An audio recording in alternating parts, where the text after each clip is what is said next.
The thermal hot-cold serving tray promises to keep food closer to your desired temperature longer than traditional plates or trays. There are two methods you can use to heat your thermal hot-cold serving tray.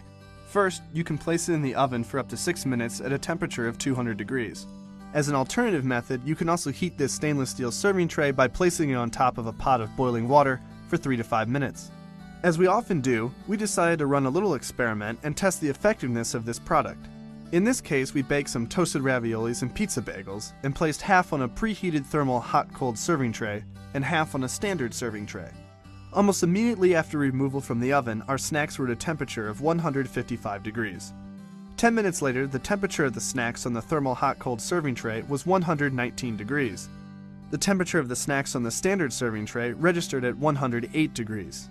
After 20 minutes, the thermal hot-cold serving tray snacks were 99 degrees, while the temperature of the snacks in the standard serving tray had dropped to 89 degrees.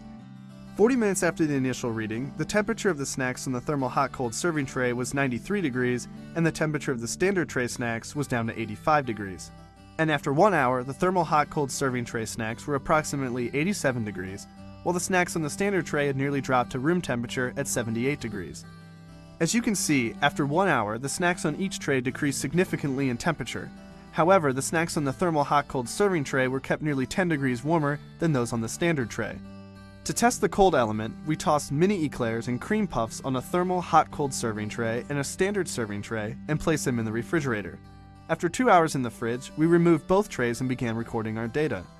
Almost immediately after removal from the refrigerator, the desserts had a temperature of about 44 degrees. 10 minutes later, the desserts on the thermal hot-cold serving tray were at 45 degrees, while the desserts on the standard serving tray had a temperature of 56 degrees. After 20 minutes, the thermal hot-cold serving tray desserts were 53 degrees, while the temperature of the desserts on the standard serving tray was 60 degrees. 40 minutes after the initial reading, the temperature of the desserts on the thermal hot-cold serving tray was 59 degrees, and the temperature of the standard tray desserts had risen to 65 degrees. And after 1 hour, the thermal hot-cold serving tray desserts were approximately 62 degrees, while the desserts on the standard tray had a temperature of about 67 degrees. As you can see, the cold aspect of the thermal hot-cold serving tray also worked well.